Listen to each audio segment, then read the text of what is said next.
nga bwe kyawandiikibwa mu kitabo eky'engero essula ya 22 n'olunyiriri olusooka nti erinnya eddungi lyakulondebwa okusinga obugagga obungi kyoleka lwatu nti kyankiza okuleka omukululo omulungi ogw'okujjukirako.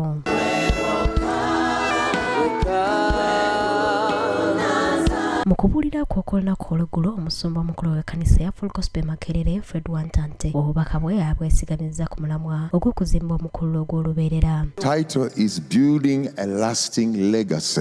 Obubaka buno bugamba nti okuzimba omukululo ogw'olubeerera. Musumba agamba abakkiriza bwe bakulaakulana kiraga bulungi katonda gwe tuweereza era enkulaakulana yaffe kwe kuyaayana kwa katonda. All of us want to succeed. Ffenna twagala okulaakulana. And that is good.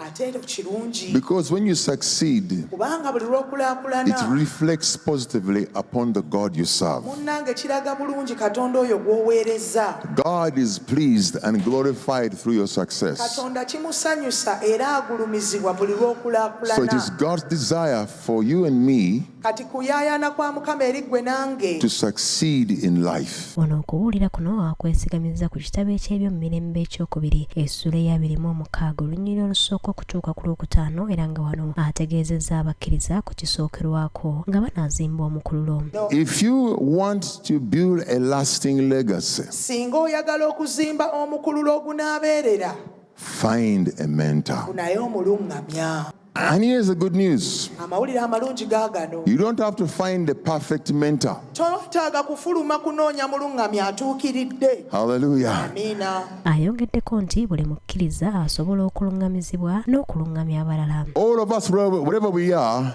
Ffenna era na buli wamu we twesanga. we need a mentor Twetaaga omulungamya. and we can mentor Ate others. era naawe olina b'osobola okulungamya. Hallelujah. Amiina. Musumba era abasabye okuteekateeka emitima gyabwe nga bafunye abalungamya. There's potential in your life Olina obusobozi mu bulamu bwo. that is waiting for a mentor to be unleashed. Naye bulinzi omulungamya yagenda okkusumulula. There's gifting in your life Olina ebirabo mu bulamu that bwo. won't come forth until you find a Naye mentor. tebigenda kuvaayo nga tonnafuna mulungamya. Even though Samuel was gifted as a prophet, Wadde Samwiri yalina ekirabo eky'obunnabbi. he needed Naye Eli. yali yeetaaga Eri. Don't just only find a mentor, but prepare your heart.